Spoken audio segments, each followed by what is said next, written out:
ተበጽሑን ዕለታዊ ዜና ኣለዎም ዓለም ለኸ ማሕበረሰብ ኣብ ትግራይ ዘሎ ግልጽ ሓቅታት ምርኣይ ተሳኢንዎ ኣሎ ኢሉ ቤት ጽሕፈት ቀዳማይ ሚኒስትር ኢትዮጵያ ሓላፊት እቲ ቤት ጽሕፈት ቢሌን የስዩም ኣብ መግለጺኣ ሓደ ወገናት ነቲ ዝረኣይ ሓቅታት ናይ ምዝላል ኣካይዳ ጠቓሚ ውጽኢት ኣይህልዎን ኢላ ብዛዕባ ምውፃእ ወታደራት ኤርትራ ዝተሓተተት ቢሌን ብመሰረት ዝተበጽሐ ስምምዕ ይፍጸማሎ ኢላ ብዛዕባ እዚ ካብ ሳልሳይ ወገን ተወሳኺ ሓበሬታ ኣይተረኽበን ሙሉእ ትሕዝትኡ ግን ጽባሕ ቀረብ እዩ ቪኦኤ ኣብ ኢትዮጵያን ክልል ትግራይን ንዘሎ ኩነታት ብርትዓውነትን ብትኽክለኛነትን ንምጽብጻብ ኩሉ ዝከኣሎ ይገብራሎ ክብል መሪሕነቱ ኣፍሊጡ እዚ ምላሽ ዝስማዕ ዘሎ ኣብ ክልል ትግራይ ንዝረኣይ ዘሎ ኩነታት ቪኦኤ ዝጸብጽበሉ ኣገባብ ኣመልኪቶም ከማል ረቡዕ ፊት ንፊት ዋሽንግተን ዲሲ ኣብ ዝርከብ ህንፃ ቪኦኤ ናይ ተቃውሞ ሰልፊ ንዘካየዱን ድምፆም ዘቃልሑን ተጋሩን ደገፍቶምን ግብረ መልሲ ኣብ ዝተዋህበሉ እዋን እዩ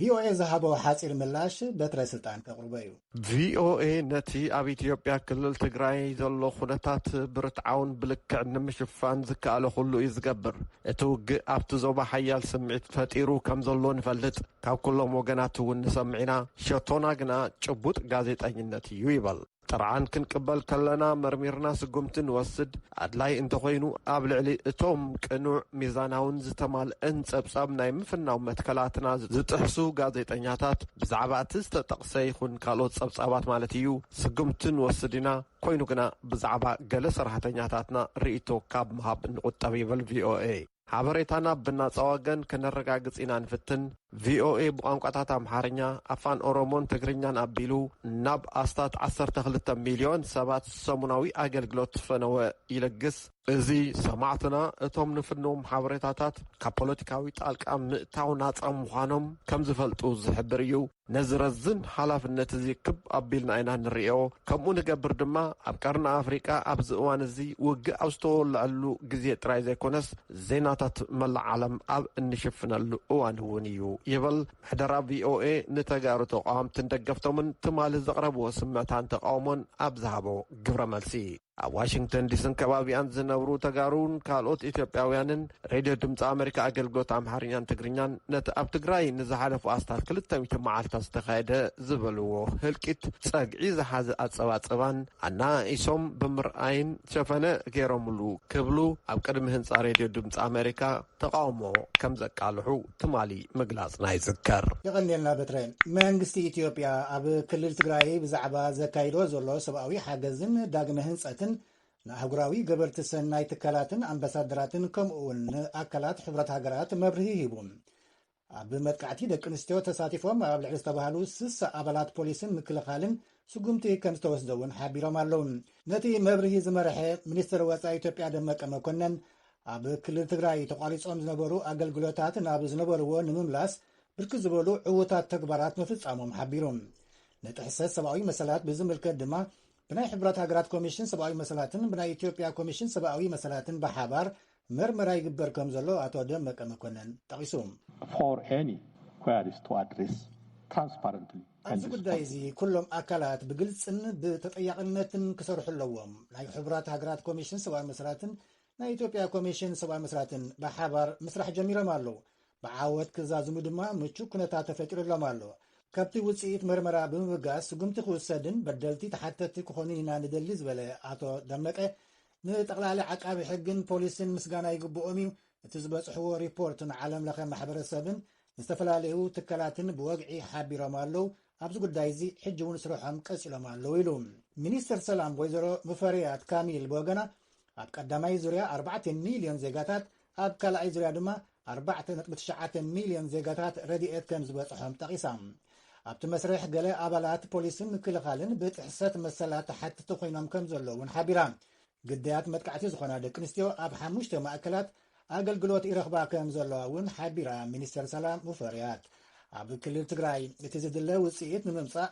ንዓለም ለኸ ትካላትን መሻርክቲ ሃገራትን ድጋፍ ወሳኒ እዩ ብምባል እውን ኣብቲ ስራሕ ክደጋገፉ ፃውዒታ ኣቕሪባ ሃገራዊ ቦርዲ ምርጫ ንኣመራርሓ ባልደራስ ንሕፂንነት ናይ ምዝጋብ መስርሕ ምጅማሩ ኣፍሊጡ ንኣቶ እስክንድር ነጋ ወሲኽካ ኣብ ቤት ማእሰርቲ ዝርከቡ መሪሕነት ባልደራስ ንሓቀኛ ዲሞክራሲ ፓርቲ ንውድድር ምርጫ ክምዝገቡ ምጅማሮም ይገልጽ ቦርዲ ምርጫ ሓላፊት ሃገራዊ ቦርድ ምርጫ ኢትዮጵያ ብርቱካን ሚደቅሳ ኣብ ዝሃበቶ መግለጺ እቲ ፓርቲ ኣብ ክንድቶም ቅድሚ ሎሚ ዘመዝገቦም ሕፅያት ተተካእቲ ሕፅያት ከቐርብ ተሓቲቱ ካብ ትማሊ ጀሚሩ ሓደስቲ ሕፅያት ከመዝግብ ምጅማሩ ሓቢራ ኣላ። ፌደሬሽን ጋዜጠኛታት ሶማልያ ምግፋሕ ወረታትን ሓበሬታታትን ሓሶትን ከምኡውን ጽላኣት ዝዓብለሎም ዘረባታትን ፕሮፓጋንዳታትን ናይ ምክልኻል ወፍሪ ጀሚሩ። እቲ ፌደሬሽን ኣተሓሒዙ ሶማልያ ነቲ ኣብ መወዳእታ ወርሒ ሓምለ ክተካይዶ ትልሚ ሒዛትሉ ትርከብ ምርጫ ኣመልኪቱ ዝተፈላለዩ ዝተጋገይን ሓበሬታታት ሜላ ምልዕዓላትን ብናህሪ ዝርግሑ ምህላዎም ኣፍሊጡ። መሐመድ ካሂ ካብ መቃዲሾ ዝለኣኾ ጸብጻብ ኣሎ ሳራ ፍሳህየ ከተቕርበ እያ። ኣብቲ ሃገር ሰሪቱ ዝጸንሐ ጎንፅታትን ፖለቲካዊ ዘይምርግኣትን ዝተሰሓሓቱ ሓበሬታታት ብቐሊሉ ንኽዛመቱ ጥጡሕ ባይታ ፈጢሩ እዩ። ንዝተረኽቡ ንኣሽቱ ኣፋፍኖታት ዝህቡ ሓበሬታታት ብምውሳድ ኣብ ማሕበራዊ ሚድያን ዝጥቅዑን ዘጋፍሑን ተጠቀምቲ ማሕበራዊ ሚድያ መናእሰይ ሶማልያ እናተበራኸቱ ብምምጽኦም ነቲ ዘይተረጋገጸን ዝተሰሓሓተን ሓበሬታታት እውን ከተኣናግዱ ይግደዱ። ሓደ ካብቶም ዝተናፈሱ ናይ ሓሶት ወረታት ፓርላማ ሶማልያ ፕሬዚዳንት መሐመድ ዓብዱላሂ ፎርማጆ ስልጣኖም ከናውሑ ንዘቕረቡ ሕቶ መሰረት ገይሩ ካብ ስልጣኖም ከባረሮም ከም ዝወሰነ ዝሕብር ወረ ድሕሪ ምብታኑ ኣብ መወዳእታ ሓሶት ኮይኑ ተረኺቡ እዩ። ኣብቲ ሃገር ንጋዜጠኛታት ፈታናይ ኮይኑ ዝርከብ ወረታት ፈጠራን ሓበሬታታት ሓሶትን ፈሊኻ ንምፍላጥ ክሕግዝ ተባሂሉ ፌደሬሽን ጋዜጠኛታት ሶማልያ ነቲ ኣብ ቀረባ ዝሳለጥ መረፃ ቅድሚ ምጅማሩ ላብራቶሪ ዲስኢንፎርሜሽን ወይ ድማ መጻረይ ዝተሰሓቱ ሓበሬታታት ዝብል ኣሰራርሓ ዕላዊ ገይሩ።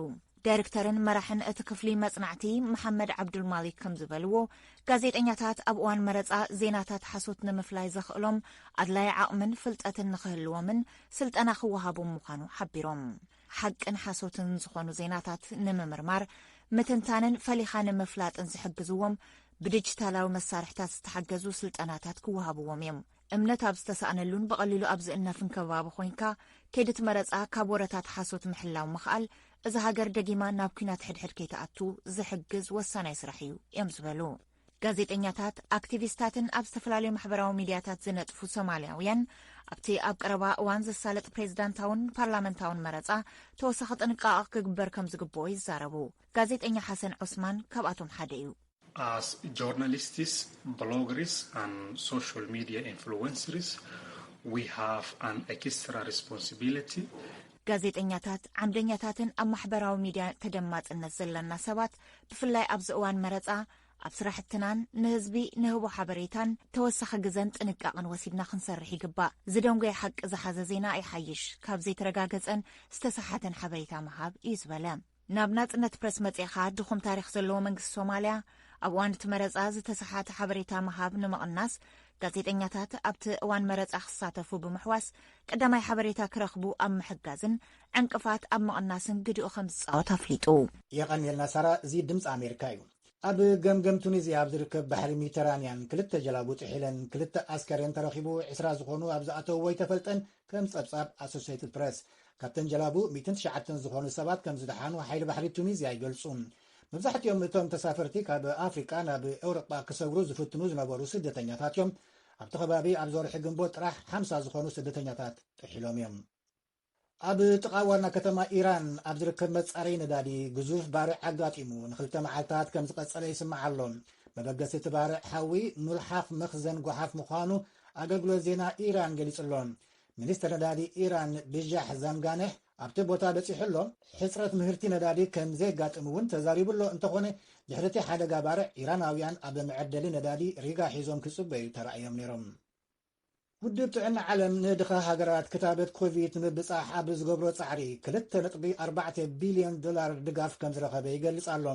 ተማሊ ረቡዕ ነቲ ዋዕላ መብፅዓ ዝመርሐት ጃፓን ዝበዝሐ ገንዘብ ኣዋፂኣ ኣላ 800 ሚልዮን ዶላር። ከምኡ እቲ ፕሮግራም ካብ ካናዳ፣ ፈረንሳ፣ ስጳኛ፣ ስዊድን ዘይነዓቕ ሓገዝ ገንዘብ ተለጊሱሎ። ብርክት ዝበላ ሃገራት ድማ ካብ ዘለወን ክታበት ከካፍላ ቃል ኣትየን ኣለዋ። ጃፓን ንባዕላ 30 ሚልዮን ክታበት ከም እትልግስ ኣፍሊጣ ኣላ። እቲ ብኮቫክስ ዝፍለጥ ፕሮግራም ዛጊት ናብ 127 ሃገራት 77 ሚልዮን ክታበት ከም ዘከፋፈለ ይሕብር ኣሎ። ብኻልእ ወገን ሰሙና ዝተረፈ ኦሎምፒክ ቶኪዮ ካልእ መኻልፍ ኣጋጢምዎ ኣሎ። 10,000 ዝኾኑ ወለንተኛታት ናህሪ ኮቪድ የስጋኣና እዩ ኢሎም ኣንሳሒቦም። ሓለፍቲ ኦሎምፒክ ግን ካብ ወፃኢ ዝመፁ ኣጋይሽ ነቲ ውድድራት ክዕዘቡ ስለ ዝተኣገዱ ናይቶም ብፍቓዶም ዝሰርሑ 10,000 ምውፃእ ኣይጸልወናን ይብሉ። ኣብ ቶኪዮ ጃፓን ዝካየድ ውድድራት ስፖርት ኦሎምፒክ ኣብ 2020 ክካየድ ተመዲቡ እኳ እንተነበረ ብሰንኪ ለበዳ ኮቪድ ምስራዙ ይዝከር ሕጂ ግን ከም ዘይስረስ ኣተሓባበርቲ እቲ ዓብዪ ውድድር ኦሎምፒክ ይገልጹ ኣለዉ። ኣብዚ ኣብ ዩናይትድ ስቴትስ ስራሕ የብልናን ኢሎም ዘመልክቱ ቁፅሮም እናነከይ ይኸይድ ከም ዘሎ ሚኒስትሪ ዕዮ ኣሜሪካ ኣፍሊጡን።